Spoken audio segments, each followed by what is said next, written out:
আল্লাহর বান্দাগণ, তোমার প্রভু আল্লাহ পাকের দিকে হিকমত ভালো উপদেশের দিকে ডাকো।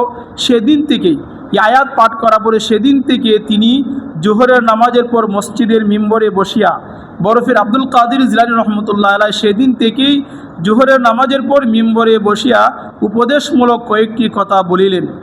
তাহা শ্রবণ করিয়া শ্রোতাদের মধ্যে থেকে এক প্রকার ভাবাবেগ, আত্মবিলুপ্তির অবস্থার উদ্ভব হয়ে গেল। ইহার পরে হইতে সমগ্র বাগদাদ শহরে তাহার ওয়াজের ধুম পড়িয়া গেল এবং সারা পড়ে গেল।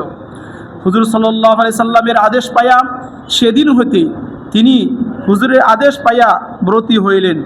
বাগদাদের খলিফাগণের বিলাস সাধনা, আরামপ্রিয়তা এবং প্রজা পালনের শীতলতার জনসাধারণের সহিত তাহার যুগ সম্পর্ক এক প্রকার ছিন্ন হইয়াছিল। ফলে সাধারণ মুসলমানগণ ধর্মের প্রতি উদাসীন হইয়া পড়িয়াছিল।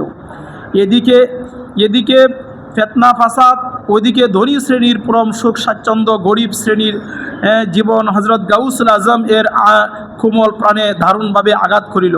তিনি আল্লাহ পাকের উপর ভরসা করিয়া সংস্কারমূলক সংকল্প নিয়ে বিভেদ কুসংস্কার মূলে আঘাত হানিবে তাহার স্পষ্টবাদীর জন্য প্রথমে তাহার অসীম দুঃখ কষ্ট ভোগ করিতে লাগিলেন।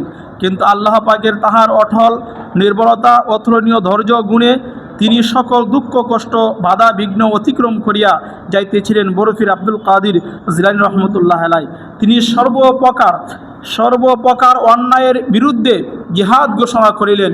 বরফির আব্দুল কাদের জিলানী রহমতুল্লাহ আলাইহি প্রতিটি মানুষের নিকট আল্লাহ পাকের সুমহান বাণী তিনি পৌঁছিয়ে দিবার জন্য কঠোর দায়িত্ব তাহার উপর অর্পিত হয়েছিল। অদম্য উৎসাহ, অসীম সাহসিকতার সাথে তিনি উহা সম্পন্ন করিতে লাগিলেন।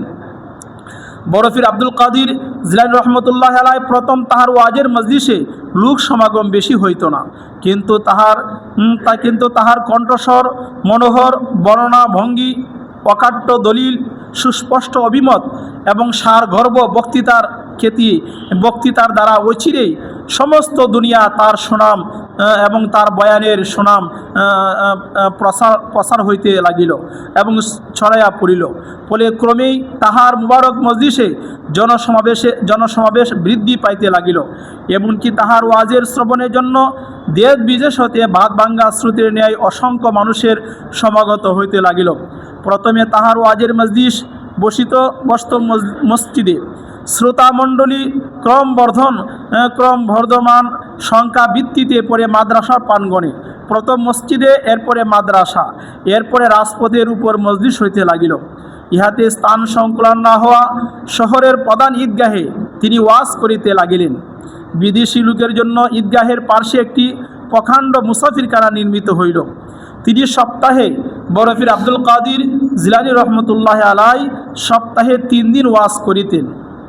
প্রথম দিন সপ্তাহে 3 দিন ওয়াজ করিতেন। শুক্রবার জুমার নামাজের পরে মসজিদ